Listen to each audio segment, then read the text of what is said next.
So I want to share with you that years ago I was desperately unhappy. In fact, I was miserable. And I used to pride myself on my right to being unhappy. I would claim that happiness was a fleeting emotion, it would come and go, so you shouldn't hang on to it, enjoy it while it lasts. Now, fortunately for me, and I think also fortunately for the world, certainly the people around me, a lot has changed in my life. And I have changed a lot. And one of the things that has changed for me is my attitude towards happiness. So this evening I'm going to be sharing with you some of my tips for happiness. So you can see this little boy, he's watering flowers. And I put that image up there because the tips I'm going to give you, it's like you're watering your own flower. So using these tips can help you to flower more in the world. So one of the things that I have realized is that happiness is an inside job. It means that whatever the external situation is, however challenging life is, it means that you can choose to be happy on the inside. So I'd like to tell you about my recent holiday a few weeks ago. Had the good fortune to go to the Dolomites in Italy. And I thought that, I went with certain expectations. I thought, for one thing, that I was going on a snowshoeing holiday. And as you will see, there's not a huge amount of snow in these pictures. So, to begin with, I was rather unhappy about things. Things were not going my way. I didn't really know what to do about things. So what I decided was that this was a perfect opportunity for me to practice my happiness strategy. Now, the first one my first tip is no complaining. Now, years ago, I received this practice from one of my teachers. And when I received it, boy, did I complain about it. I was really upset about it. I was good at complaining. It was one of the ways in which I got through life. And I used to love the fact that, you could moan about something not going wrong and trying to make things change. Now, sure, there is a time and a place where it's important to call out wrong action and to make changes. But this practice of no complaining is not about that. Let me explain. Millennia ago, when we lived, so I just want to say that you may have heard about the negativity bias. So the negativity bias is the bias in our brains that we have a tendency to see the negative more than we see the positive. Now, this bias has come about because millennia ago, we lived on the savannah and we had to contend with hungry lions, as you can see in this picture. Now, it only took once to not notice a hungry lion to end all the days that you could have been happily picking berries. But we live now in the 21st century and something else is called for. And anyway, why on earth would you invest all your energy into all the things that are not working well in your life when instead you could focus on the positive things? So this links to the second part of my tip. No complaining, instead get grateful. As we heard from Andy, feeling that moment of gratitude can transform any day. And in fact, it's very difficult to be miserable when there is so much in life to be grateful for. So in fact, from the research, they've researched into what affects the brain, and they found that if you are grateful for things, it's very good. However, it's even better if you are grateful for people, especially when you tell them. Because once you tell somebody that you are grateful for them, and especially if you tell them what you are grateful for, it helps to deepen and strengthen the connection, as we heard from Andy. So, Jeffrey, I'd like to take this opportunity to thank you for the email exchange that we had yesterday, because you gave me lots of tips for how to make the most out of this talk, and I really appreciate that you took the time to do that. Thank you. So I'd like to now tell you about a story in my own life. It's a picture of a very busy road. Now, years ago, I unfortunately had a spate of rather nasty accidents. And the accidents, they kind of got quite severe. This particular accident, I believe, actually happened somewhere else on that road. It's a very busy road, but it was the shortest way for me to get to work, and I never did like to get up in the mornings. So sure enough, I was cycling along this very busy road, and one day I got hit by a car. It was a pretty nasty accident, and I've still got the scars to prove it. I was very shaken up by the situation, and I felt like, my God, I almost died. I could have died. And I spiraled down, and reflecting on it now, I realized that it was kind of a shock reaction, because it's strange. You know, I had been very fortunate in this accident, but suddenly I was in this pool of depression. So this carried on for some time, but eventually I got to a point where I was going to bed at night, and I was lying there in my bed, and I was like, well, I might have died, I might be dead, but hey, I'm alive. And then I realized that actually on this particular day, this good thing had happened. And yeah, then something else good had happened. And then there was another good thing that had happened. So I had realized that by feeling grateful for all the positive things that were going on in my life, that actually life was pretty good. And I believe that this is one of the things that helped me the most to come out of this state of shock and depression. So I'd like to move now to my next tip. I call it savoring. Now, I think all of you will have had the experience of tasting one of those really delicious Belgian chocolates. And sometimes we remember that, yeah, this is an opportunity for me to really savor the moment and to let all the tastes mingle in your mouth as you really allow the chocolate to enjoy it for as long as possible. So the good news about savoring is that it works with more than just chocolate. So this is what you can do. Take a moment that feels positive and where you feel safe and calm. So there are many, many such moments in an average day for most of us.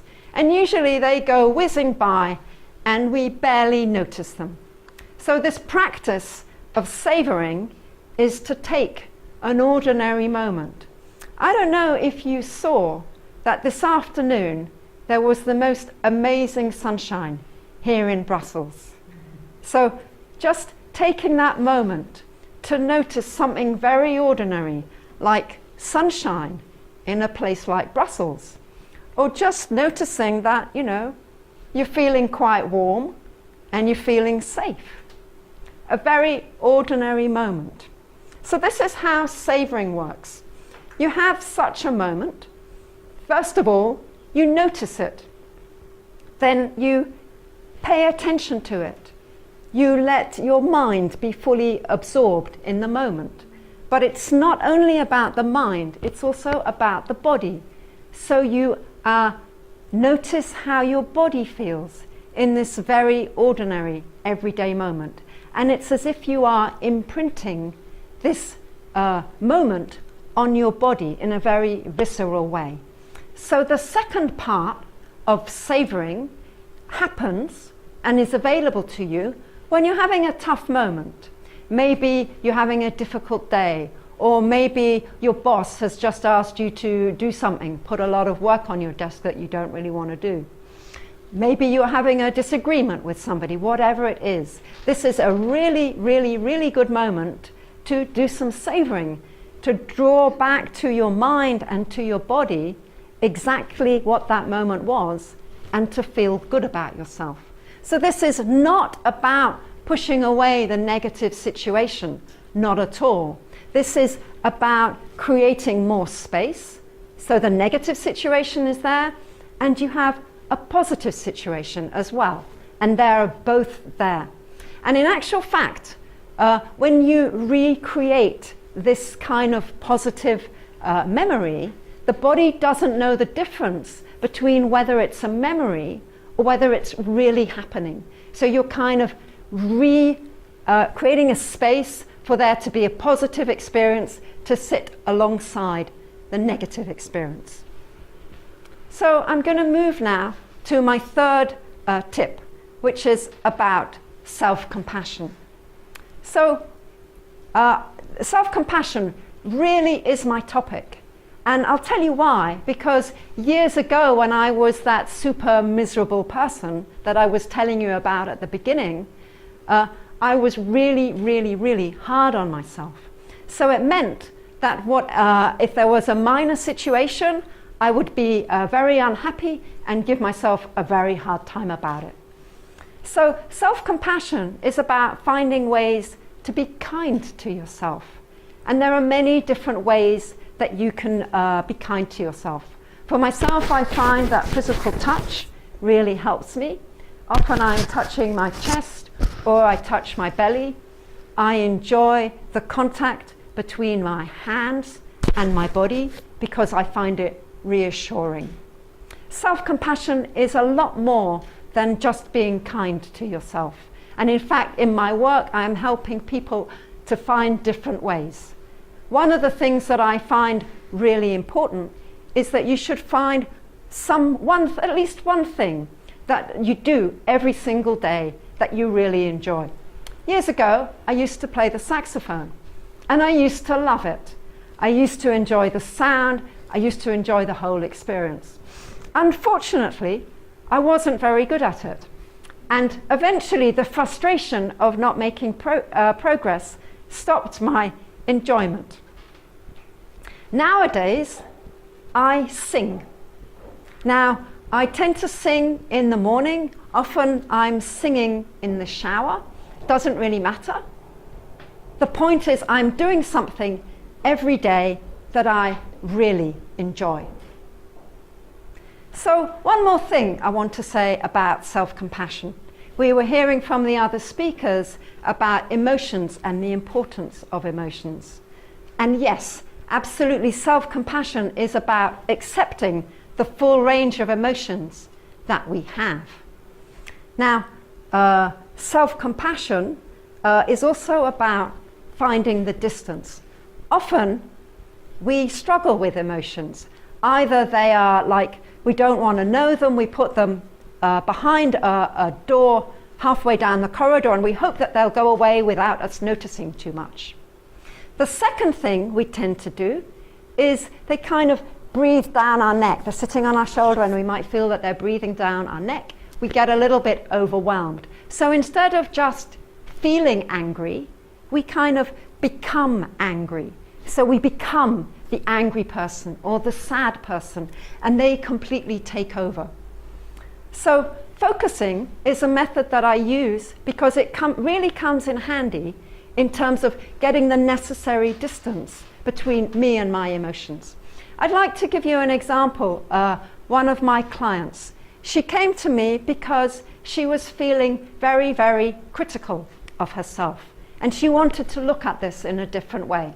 So we started our focusing session, and she really got in contact with how she was feeling and getting into contact with this part that was really critical of herself. And after a minute she said, yeah, but there's another part that's critical of the fact that I'm self-critical. So then she started to get in contact with this part. And then she said, yeah, but there's another part that is critical of this part that is critical of the part that is critical. And it went on. And then she said, I can see an image. I can see all these critical parts. They're in a circle going around the room, and one is biting the tail of the other all the way around.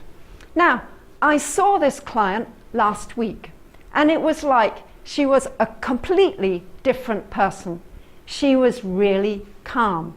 And yes, she did feel that there was still definitely the critical voice was still there, but she was making fun of herself. She was joking about it. She had definitely made friends with her inner critic. Now that's what I call self-compassion. So I'd like us all now, I want to come back to, I wanted to tell you a little bit more about my holiday. So at the beginning, I was really super unhappy, and my complainer had a real field day, until I realized that I didn't have to be a victim of my circumstances, and I could do something about it. So I couldn't go snowshoeing because there was no snow, but I could go cross-country skiing because there was artificial snow. Cross-country skiing turned out to be a real blast. I had loads of fun. I met some really, really cool people, and I thoroughly enjoyed myself. So I managed to transform my holiday. There was plenty to be grateful for. There was loads of sunshine and bright blue skies, as you saw the photographs I showed you earlier. And sure, there were a few challenging moments, but I got through those. I remembered to savor them and to find the emotional distance that I was just talking about. So before we end, let's just take a moment or two to do a little bit of savoring. So I'm really going to invite all of you to see if you can find a little moment that happened today where you felt kind of ordinarily calm and happy. Maybe you can just bring it to your mind. You might like to close your eyes, but you might like to just take this particular moment. You're sitting here, and I'm standing in front of you, and actually for me it's a pretty good moment because I've got all of your attention. So maybe just bring this moment to mind that you've found for yourself and see if you can really imprint it on your body. So to sum up, my 3 tips for stocking up on happiness. First of all, no complaining. Instead, be grateful. Then savor the positive moments. And self-compassion, which includes being kind to yourself, doing things that you enjoy, little things that you do every day, and to find the compassion for yourself. Thank you very much.